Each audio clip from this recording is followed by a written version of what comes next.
दोस्तों आज हम सॉल्व करने वाले हैं क्लास 9th का सामाजिक विज्ञान का पेपर। दोस्तों चलते हैं पहले क्वेश्चन की ओर। पहला क्वेश्चन है कि सही विकल्प चुनिए। तो दोस्तों हमें सही विकल्प चुनना है। पहला सही विकल्प है कि 1791 के फ्रांस के संविधान के अनुसार सक्रिय नागरिक कौन थे। दोस्तों इसका सही आंसर हो जाएगा कि 25 वर्ष के ऊपर के पुरुष एवं महिलाएं। दोस्तों चलते हैं अगले क्वेश्चन की ओर। यूरोप के रेडिकल समूह के लोग समर्थक थे। दोस्तों इसका आंसर हो जाएगा उपरोक्त दोनों। दोस्तों वे यूरोप के रेडिकल समूह के लोग बहुमत पर आधारित शासन पर भी समर्थक थे और विशेषाधिकारों का उन्होंने विरोध किया था। दोस्तों चलते हैं अगले क्वेश्चन की ओर। अगला क्वेश्चन बोला है कि कर्क रेखा किस राज्य से होकर नहीं गुजरती। दोस्तों इसका सही आंसर हो जाएगा उड़ीसा। चलते हैं अगले क्वेश्चन की ओर। स्थायी पूंजी नहीं है। तो दोस्तों इसका सही आंसर हो जाएगा कि स्थायी पूंजी रॉ मटेरियल नहीं है, क्योंकि दोस्तों जब किसी व्यवसाय में मतलब कोई कारखाने में रॉ मटेरियल मतलब जो कच्चा माल होता है वह स्थायी नहीं होता। उसके अलावा औजार, मशीन और भवन हमेशा स्थायी होता है। दोस्तों चलते हैं अगले क्वेश्चन की ओर। अगला क्वेश्चन है कि सही जोड़ी बनाइए। दोस्तों लोकतंत्र का हमारा आ जाएगा शासन का ऐसा रूप है जिसमें शासकों का चुनाव लोग करते हैं। दोस्तों भारत में भी लोकतंत्र है, जहाँ पर हम अपने प्रतिनिधि चुन करके भेजते हैं विधानसभा में और लोकसभा में। दोस्तों चलते हैं अगले क्वेश्चन की ओर। तो भीमराव रामजी अंबेडकर। तो दोस्तों भीमराव रामजी अंबेडकर जब संविधान निर्माण हो रहा था तब वे प्रारूप कमेटी के अध्यक्ष थे। दोस्तों चलते हैं अगले क्वेश्चन की ओर। एक स्थलीय भाग जो 3 ओर से समुद्र से घिरा हो तो उसे क्या कहा जाता है। तो दोस्तों उसका सही आंसर हो जाता है द्वीप। उसी प्रकार सूचना प्रौद्योगिकी। दोस्तों सूचना प्रौद्योगिकी का आंसर हो जाएगा कंप्यूटर। चलते हैं अगले क्वेश्चन की ओर। अगला क्वेश्चन है कि रिक्त स्थानों की पूर्ति कीजिए। दोस्तों यदि आपने हमारा यूट्यूब चैनल सब्सक्राइब नहीं किया है तो आपको वीडियो के नीचे जो ये लाल कलर में सब्सक्राइब दिख रहा है इसे आपको सिंपल सा क्लिक कर देना है, जिससे यह ब्लैक हो जाएगा।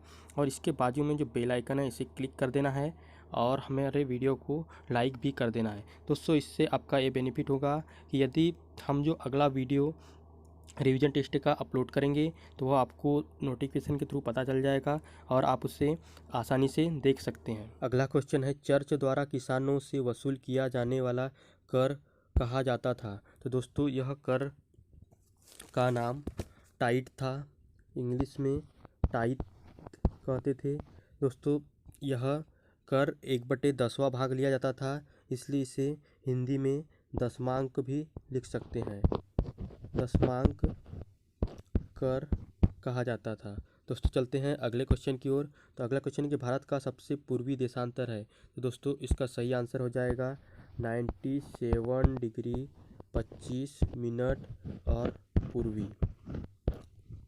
दोस्तों चलते हैं अगले क्वेश्चन की ओर कि हर साल भारत में 26 जनवरी को खालिस्तान दिवस मनाया जाता है। तो दोस्तों इसका सही आंसर हो जाएगा गणतंत्र दिवस। और दोस्तों आपको पता होना चाहिए कि 26 जनवरी को गणतंत्र दिवस क्यों मनाते हैं, क्योंकि इस दिन हमारे देश का संविधान लागू हुआ था। दोस्तों चलते हैं अगले क्वेश्चन की ओर। तो प्रति 1000 पुरुषों पर महिलाओं की संख्या को खालिस्तान कहते हैं। तो दोस्तों इसका सही आंसर हो जाएगा लिंगानुपात। दोस्तों चलते हैं अगले क्वेश्चन की ओर। अगला क्वेश्चन है कि एक शब्द में वाक्यों के उत्तर दीजिए। तो दोस्तों पहला क्वेश्चन है कि दास कैपिटल की रचना किसने की थी। तो इसका सही आंसर हो जाएगा कार्ल मार्क्स।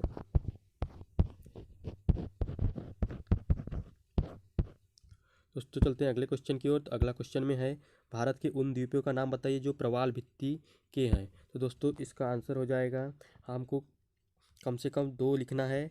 तो पहला हो जाएगा अंडमान निकोबार द्वीप समूह। उसी प्रकार अगला लिख सकते हैं लक्षद्वीप। उसके बाद हम लिख सकते हैं कच्छ की खाड़ी और चौथा है मालवान व मन्नार की खाड़ी। तो दोस्तों आप किन्हीं भी 2 को लिख सकते हैं। अगला क्वेश्चन है कि दक्षिण अफ्रीका का लोकतांत्रिक संविधान बनाने में कौन सा टकराव सबसे महत्वपूर्ण था। तो दोस्तों इसका सही आंसर हो जाएगा गोरे अल्पसंख्यक व बहुसंख्यक। व अश्वेत बहुसंख्यक। दोस्तों चलते हैं अगले क्वेश्चन की ओर। तो अगला क्वेश्चन है कि पालमपुर गांव की एक गैर कृषि क्रियाओं का नाम बताना। तो दोस्तों हमको एक पालमपुर गांव की जो एक मतलब कृषि के अलावा दूसरी गतिविधि है उसका नाम बताना है। तो आप लिख सकते हैं रिक्शा चलाना, उसके बाद हो सकता है डेयरी फार्म और व्यापार, तीसरा लिख सकते हैं व्यापार आदि क्रियाएं। तो दोस्तों चलते हैं अगले क्वेश्चन की ओर। हमें सत्य सत्य बताना है। तो पहला क्वेश्चन है कि इंग्लैंड के जाने माने उद्योगपति रॉबर्ट ओवेन समाजवादी थे। तो दोस्तों इसका आंसर हो जाएगा सत्य। उसके बाद चलते हैं नर्मदा नदी का उद्गम स्थल। तो दोस्तों जी हाँ, यह अमरकंटक से निकली हुई है। उसके बाद अगला क्वेश्चन, लोकतांत्रिक संविधान में शासन का प्रमुख का नाम का प्रावधान रहता है। तो दोस्तों ये असत्य है। उसके बाद अगला है कि काला बाजारी अर्थव्यवस्था का हिस्सा होता है। तो दोस्तों इसका भी आंसर यह असत्य हो जाए क्योंकि यह इसका हिस्सा नहीं होता है। दोस्तों आगे के क्वेश्चन के लिए आप हमारा दूसरा वीडियो देख लें जिसमें हम आगे के क्वेश्चन को सॉल्व कराएंगे। दोस्तों यदि आपने हमारा यूट्यूब चैनल सब्सक्राइब नहीं किया हो तो प्लीज़ यूट्यूब चैनल को सब्सक्राइब कर लें और वीडियो को लाइक भी कर दें।